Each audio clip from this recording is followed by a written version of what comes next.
Hey, my beautiful dental squad. So, here in this video, we are going to learn about fungal infections. It's not learning, I'm really sorry. It's just a revision for your NEET MDS 2024. So, let's just revise what we have learned till now. Yeah. So, coming to the topics of discussion today, so we'll discuss about the most important oral candidiasis, aspergillus infections, and also about mucormycosis. Okay, so coming to oral candidiasis, so you can see the picture of the patient here, the representing the oral candidiasis. So it is caused by, I hope you all know, it is caused by Candida albicans, which is a commensal fungus in the oral cavity.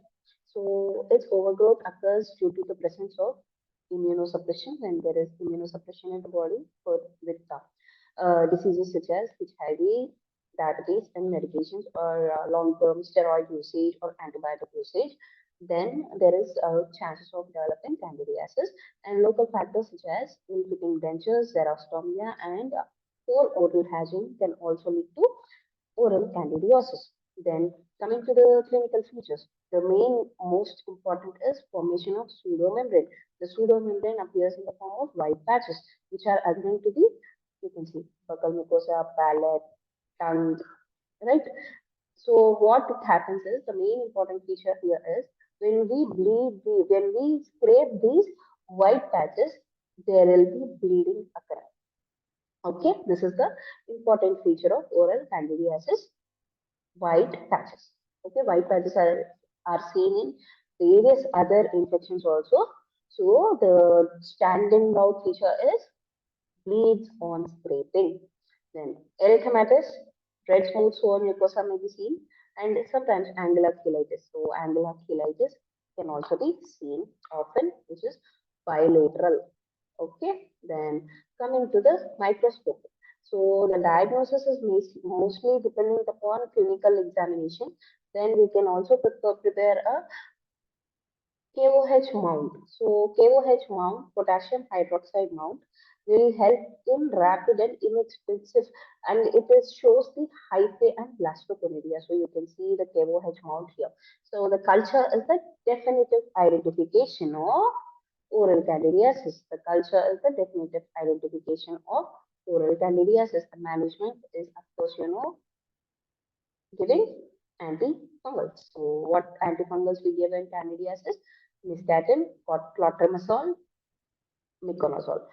Then oral lozenges, creams and pastes are given. Then fluconazole is also given, oral or IV. And any underlying conditions it should also be addressed. And the patient should be advised to maintain a good oral hygiene. Right. Let's see a question. So, in case-based question here, a 65-year-old diabetic patient is on metformin. So the patient is already diabetic. So in the previous video also I told you diabetic leads to uncontrolled diabetes, immunosuppression. Presence of diabetes is also patient is immuno immunosuppressed.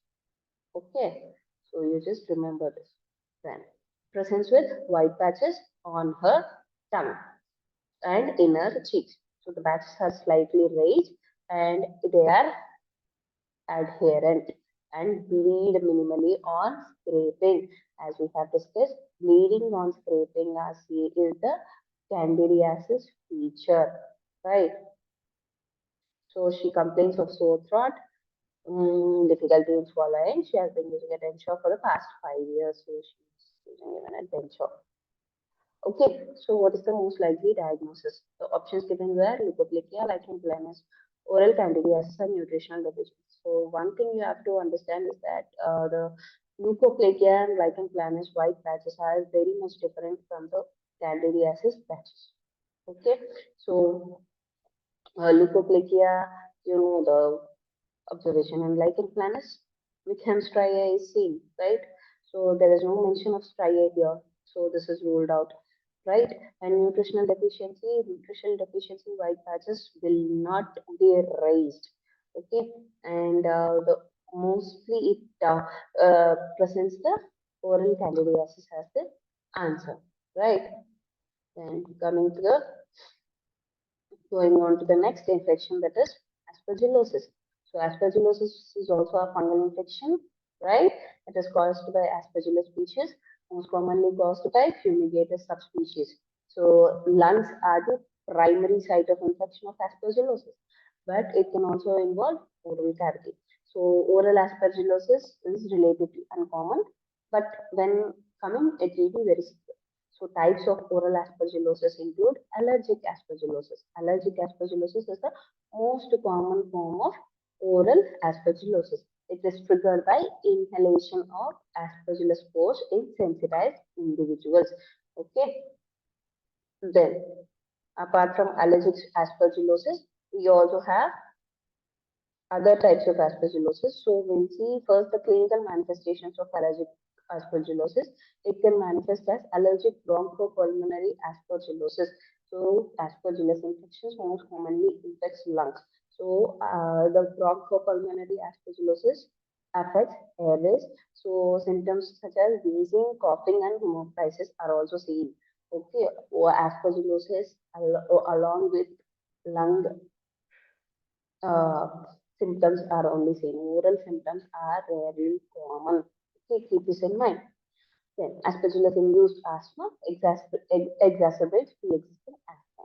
So here in this image, you can see the abnormalities in the lung X-ray. So it consists of homogeneous branching opacities. So you can see the branching opacities here, right? These branching opacities usually involve in the upper lobes and almost always in the central segment bronchi. So these bifurcating opacities have been described as the cloud finger. Okay, it looks like fingers with claws, right? So it is inverted V or Y shaped and the cluster of grape appearance is seen in lung X-ray. The oral manifestations in allergic aspergillosis include palatal swelling and erythema and granulomatous lesions can be seen. Okay, so these are the points involving around oral aspergillus allergic aspergillosis. Then coming to invasive aspergillosis. So the invasive aspergillosis include, of course, it is seen in immunocompromised patients and it can involve oral tissues directly through inhalation or hematogenous spread. And more aggressive manifestations are seen in invasive aspergillosis. From the name itself, you can understand how invasive it can be. Ulcerations with necrotic scar can be seen. Jawbone osteomyelitis can be seen, and sinusitis with swelling, facial swelling can be seen. Then coming to aspergillomas. Aspergillomas, fungal colonization with pre-existing cavities. Pre-existing cavities like lung cavities or maxillary sinus. Already existing cavities when they are infected by this aspergillus fungus then leads to aspergillomas. Okay, remember this. It can erode into the oral cavity causing bleeding and discharge. Okay, so these are the main things around aspergillosis. Three infections which we see in aspergillosis are first one is allergic, second one is invasive, and third one is aspergillomas. Okay, then coming to the diagnosis. How will we diagnose? First is clinical examination. Of course, patient will present with lung infections and symptoms, respiratory symptoms in which aspergillus is infected, right? So, what is it? Allergic aspergillosis, but invasive represent HRs. Okay, so these are the indicating points you have to remember. Okay, then KOH mount is used. Okay, um, it will show the fungal elements. Okay, and culture is again a definitive diagnosis for aspergillosis. And imagings of lungs can be seen, X-rays and CT scans. We have discussed the lung, how it shows an allergic aspergillosis, right? And the management involves like each type of aspergillosis should be managed differently. Allergic aspergillosis is by oral and inhaled corticosteroids. It is done, and antifungal prophylaxis is given to the patient. Okay, and in invasive aspergillosis, systemic antifungal therapy is required. Amphotericin B and voriconazole can be used, and aspergilloma surgical intervention may be extensive for it may be necessary for extensive lesions because it is coming in already existing cavities, right? So further fungal treatment might not show better improvement. Okay, so the question here is a 55-year-old woman with chronic granulomatous disease presents with a painless raised reddish brown plaque on hard palate. She had an episode of pulmonary aspergillosis 6 months ago. So this is a very important thing, pulmonary aspergillosis 6 months ago, which was treated with antifungal medication. Biopsy of the palatal lesion reveals fungal hyphae. So it is fungal infection again. So with branching septate structures. So what is the most likely diagnosis? So the patient was already infected with first prime pulmonary aspergillosis. Okay, so there is 2 points you have to remember here. So this distinguish which type of aspergillosis is this. One thing, they did not get any respiratory symptoms associated now. So we can rule out allergic bronchopulmonary aspergillosis, right? And the second thing, they mentioned it as raised plaque rather than mentioning it as Ishar or invasive ulcer, right?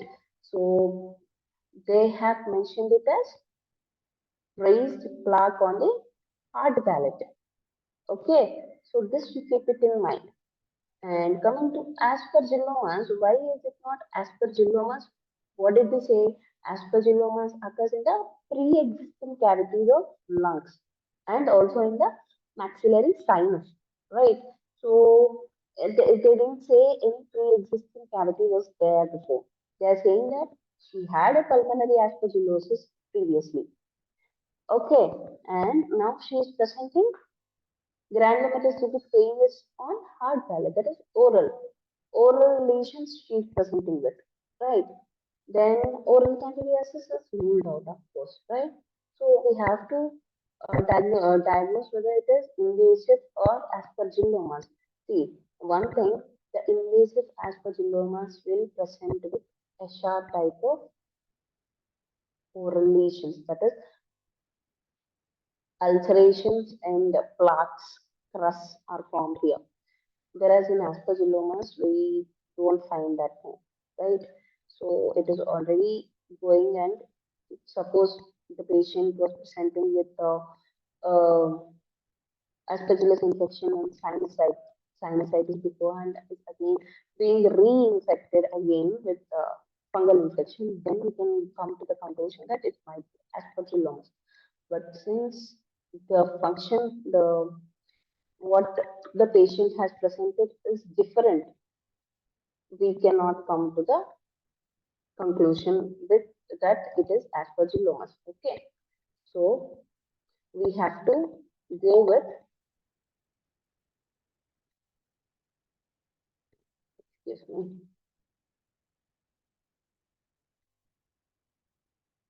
so we have to go with invasive aspergillosis. Okay, so this is one more important MCQ around this. Okay, then coming to the mucormycosis, a very deadly disease, which is also known as, what is it known as?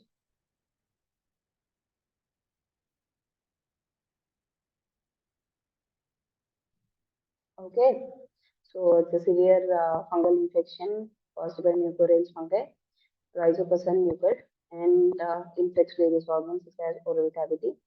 Early diagnosis and intervention are crucial because the infection spreads rapidly. And the clinical features include palatal involvement is seen, and it is the most common site. So that's why dentists should be aware of this. And ulceration, deep necrotic ulcers are seen with blackish eschar. Okay, this is important, which is often painless initially. Then tissue necrosis, extensive destruction of palatal mucosa, palatal bone, and surrounding facial structures. And sinus involvement. Sinus involvement, facial swelling, nasal discharge, and pain are seen. And trismus, difficulty is opening in mouth, and oculofacial mucormycosis is there, but more severe type of mucormycosis. It is even involves eyes in oculofacial mucormycosis. Okay, then these are the pictures involving. See, this patient is showing oculofacial, right? And this is the black eschar that I've been speaking about around the nasal bone. And these are the oral lesions, palate, right? Then coming to the diagnosis, so the clinical examination is very much important, and it suggestive features like black eschar, necrosis, and trismus. Okay, and KOH mount to identify the fungal elements. Culture is the definitive identification. Imaging such as X-rays and CTs to assess the spread of the tissue, spread of the infection towards the bone. Okay, management, it should be immediate and it should be aggressive because the infection spreads very rapidly. So amphotericin B is the systemic antifungal therapy that we can give. Surgical debridement, so necrotic tissue should be removed so that it doesn't spread further, and supportive care should be given. Okay, so these are the important things around mucormycosis. So our question here is, a 55-year-old diabetic patient with poorly controlled blood sugar presents with a rapidly worsening lactish HR. This is important feature. So by this you can identify whether it is mucormycosis or aspergillosis. Okay. So black HR on his hard palate. So he also has facial swelling and difficulty opening his mouth. So these are again difficulty opening mouth is seen in mucormycosis. He denies any recent trauma or dental procedures. So what is the most likely diagnosis? It will be mucormycosis, right? So if you like our video, do share to those who are preparing for MDS 2024. It can also be shared with INS aspirants also. So it is useful for them also. So we'll see you in the next session. Goodbye.